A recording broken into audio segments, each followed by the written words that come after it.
What's the weather outside today? It's raining! That's a storm chaser. I don't hear it now. You wanna know how I know? It says storm chaser on the side of his truck. Hey guys, how you doing today? My name is Westen and welcome back to the channel. Well, today we've got something special, and I mean special. I'm so excited about this new project. Now this here, we haven't given her a name yet, but I'm sure you guys down in the comment section will think of one. This is the old 2010 Ford F350. It's a crew cab, long bed, full-wheel drive with a 6.4-liter Powerstroke in it. Some of you might ask, does it run? Why do people ask me silly questions like that? Of course it doesn't. Nothing Westen Champlin buys runs. Look, it's on the trailer too. Anyway, we're gonna get this truck kicked off the trailer, and then I'll show you a little bit around it and show you how beautiful she is for 4 tons of twisted steel and sex appeal. Stay right there, we'll be right back. All right, let's get this thing taken off so you can see her. Back up a little bit. Woo, can you believe I done that? I'm like the fat Superman. I'm from Kansas too. Not really Smallville, but, well, gosh dang, I can't be giving away too many of my secrets.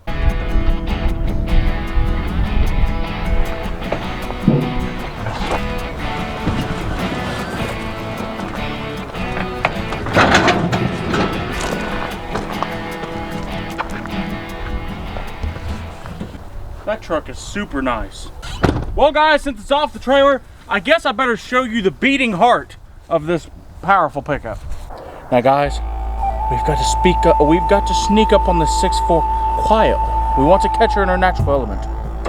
Broken down. Actually, the more I think about it, it's not that hard to catch a Powerstroke in her natural element. Broken down? Crikey, she's bad. Well, you know what guys? This is a typical 6.4 problem for you. Most of it's gone. There's not much else to say about it. Now, for those of you that's wondering what might have happened to this pickup, I don't know. It's hard to say. But so guys, for those of you that don't know, on a serious note about the 6.4 Powerstroke, they started putting this engine in 2008, and they run from 2008 to 2010, which is a very short span of time for a diesel engine to run in a medium-duty pickup or a light-duty truck like this. And the reason for that is, basically they were problematic from the start. They had a lot of issues with the water pumps eating the front covers alive, the pistons melting down, just mainly they would run way too hot and the emission systems would just cook the motors to death. They are reliable trucks if you do a couple things to them, and when they work, they're very good engines. They make good power, they're quiet, they're reliable to an extent, but they do have their issues. But the biggest disadvantage to a 6.4, like any truck's going to have its common problems. But a common problem for 6.4 is catastrophic failure. Like a Cummins, you know, simple issues. A Duramax about the same, fuel pressure, injectors, things like that. They actually decided to discontinue this engine after it being in the truck for close to 6 to 8 months and just started designing the 6.7 liter that now replaced the 6.4 in these trucks. So it wasn't kept for a long time because it was a problematic engine, but if you delete the emissions and you don't run a heavy tune on them, they are reliable trucks. You just got to be careful with them. Now, you guys might be wondering what I plan to do with this truck. And for those of you that's been around here a while, you might know. And for those of you that are just tuning in, maybe you can see it back there, maybe not. I've got an F700 with a Cummins in it. Good Cummins, bad Powerstroke. Cummins, Powerstroke, Ford, Cummins, fummins. That's what we're going to do. The plan anyway. Now, I did not buy this truck to put the 6.4 back together. I'm not into starting other people's projects. I did not take this truck apart, and when you try to put in something back together that you haven't taken apart, it just becomes a big mess. That being said, I don't know what's wrong with this Powerstroke. We're going to take it out. I'm going to do a little bit of looking and try to figure out exactly what's wrong with it, but I don't quite know yet. So our plan is just to put the Cummins in it and go on down the road. You know guys, I think this truck will be excellent for the Cummins swap because I like this generation of truck a lot more than I do the 6-liter generation, the 03 to 07s. I kind of like the square front end. I like the interior a lot better on them. And also, I think the 5R110 that's behind this 6.4 is going to work pretty good behind our Cummins. They're pretty stout trans. I think they'll hold up to about 500 horsepower reliably as long as you don't beat them. as long as our transmission's in good shape.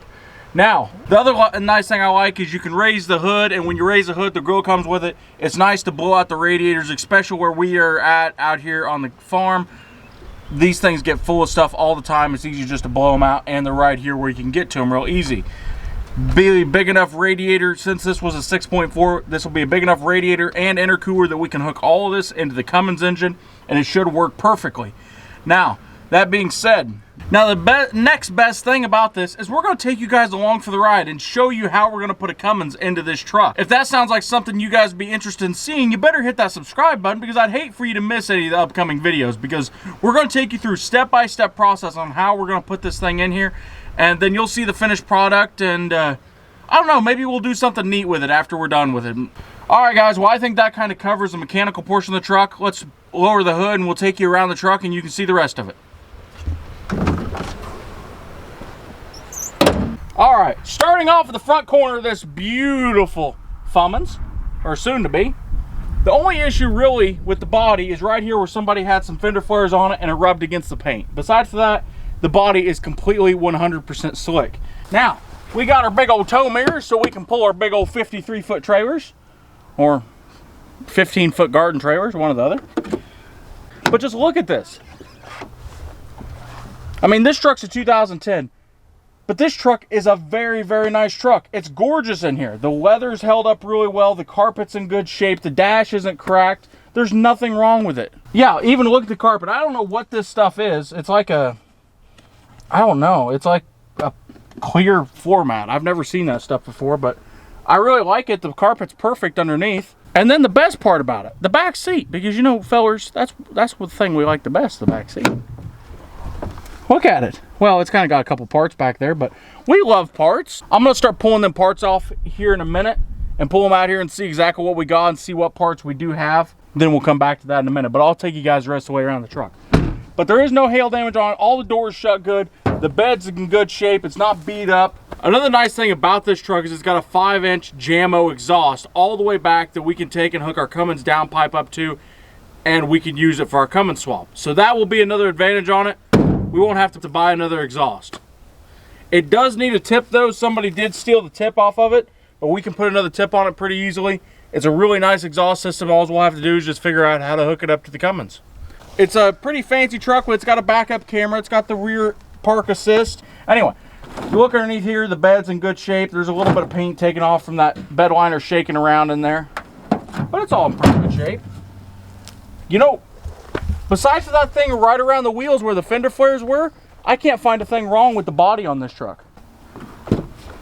Come around to this side, and I do not think that's the way a turbo is supposed to be installed on a Powerstroke. I might be wrong, but for you Powerstroke guys, go ahead and tell me down in the comment section. I think they're not really supposed to be sitting there that way. Huh, weird. Now we come around to the best part.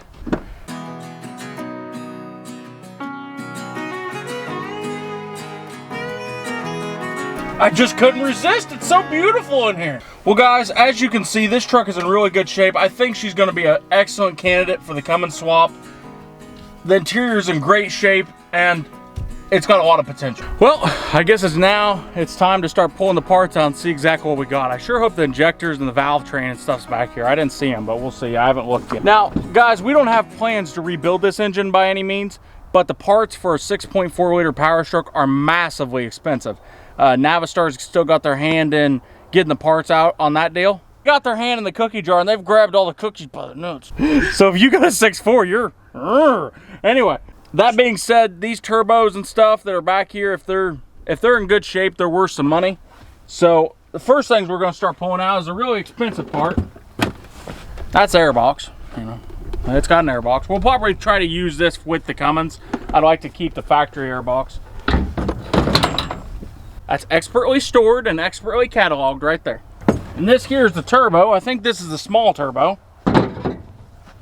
Now, basically guys, to check out a turbo, it's got a little bit of oil on the exhaust side, but that's okay. You want to reach in here and see this turbine on the inside. You want to spin this. Make sure it spins nice and free, which it does. Make sure you don't got no wiggle or no wiggle back and forth. It's all in good shape. This turbo is a little bit dirty. Maybe a bit of new seals put in it. But besides that, that turbo's in good shape. Now that's the low pressure turbo for that's a small turbo to get the big turbo boosted up. This is a compound turbo setup, twin turbo. I guess never mind. I was mistaken. This is the small one. Yep, that's the small one. That one there's a big one. Okay, yeah, this turbo here is bad. See that? You might not be able to see it, but that has got a little bit of shaft play in it. And the edges of the turbine are kind of beat up a little bit, but it does spin good, so I'm gonna say with a new set of bearings it would be fine.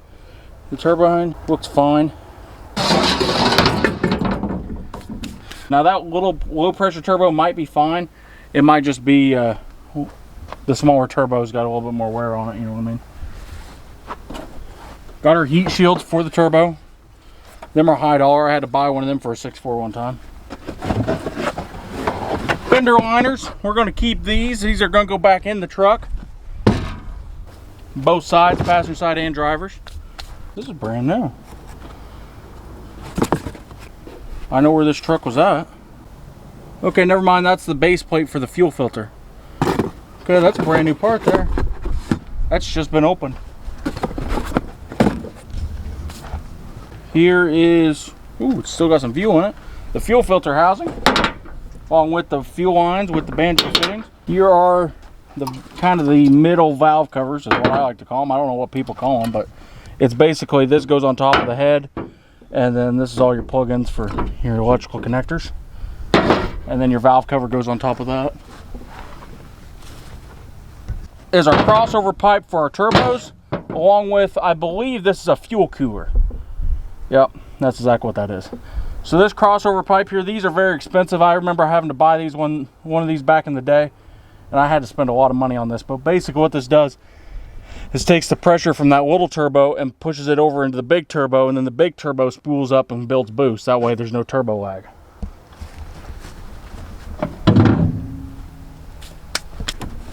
Here's our up pipe for our turbo. We can use that for something. It's not cracked or nothing. That's our intake. That looks aftermarket there, but that might not be. See this? Is that a hole in there? I don't see anything here that would cause a problem. The turbos look good. I bet it's something with the short block or one of these cylinder heads. And those valve covers. This is a brand new Ford kit for... They had intentions of putting this thing back together. We do still have the cylinder heads, and I looked at that one over there. That one there is in good shape. I don't see no cracks on it, and this one here looks about the same. So yeah, the floor is not damaged. They put down cardboard. I will thank whoever shop took this apart, because there's a lot of guys that just thrown stuff right over the top of the leather seats and everything else, but somebody actually took a little bit of care when they was doing this. The seats still look gorgeous. I mean, they can't fold down all the way, but they're still amazing. So guys, we got all of our parts pulled out, and there was no rocker arms or injectors or push rods or anything for the valve trim in the back seat of the truck, but we do have some turbos. We got the air intake, we've got the air box, fuel filter housing, we've got some new parts here. We've also got the alternator and all that good jazz, along with we've got still some good parts on the engine, along with the high pressure fuel pump and things like that. So, you know, it kind of eliminates the possibility of ever putting this truck back together with no injectors and stuff like that in it. But it's okay. We got a lot of good parts we can use on something else, or maybe we'll get rid of them and sell them or whatever. I think it's all in good shape. You know, we bought this truck to put the Cummins in anyway, so, you know, this stuff here is just going to go into our parts pile, and we'll do something with it eventually. Maybe put them on another truck or something. So, okay, so we're going to take and put all these parts back in here, and all these parts should be back in here now. Damn, look, it's all gone. Teleportation powers more often. That works pretty slick. I don't want him behind me. I've seen what happened to the donkey. All right, there he goes. He's back over where he needs to be. Well, guys, I think this is going to wrap up this video. I hope you guys are excited about this truck as I am. I mean, look at it. It's gorgeous. If you're not, well, you will be when we start making noise and smoke. So, that being said, at the end of one of these last videos we done, I sat down, told you I was going to give a giveaway for 30,000 subscribers. Now, I've got some news, and some things have changed on that. And you know what's changed? 50,000 subscribers! 50! Can you believe it? I can't. So as of the making of this video, I think we're at 52,000 subs. That's unbelievable. I mean, completely crazy to me. So I was sitting there, all I can say is thank you. So guys, I told you last time that we was gonna do a hat giveaway, and we're still gonna do it. We're gonna be giving away hats like this, and let me see one of them other hats. And hats like this with the elastic band in them, for those of you that did not watch the last video. So if you wanna win a hat, just read the description of this video. My brother will tell you how to do it in there. And it's pretty simple. Real quick, basically all you gotta do is be a subscriber of the channel and comment down below on YouTube, or go over, follow us on Facebook, leave a comment over there, or go over and follow us on Instagram and leave a comment over there, and you're automatically entered to win a hat. And we're gonna give away hats on all platforms. There's probably gonna be less people on Facebook and Instagram than there is on YouTube, so you might have a better chance over there. Anyway, I think that's it for this video, guys. I hope you're excited about this as much as I am. I'll see you guys next time. Oh, and thank you for watching.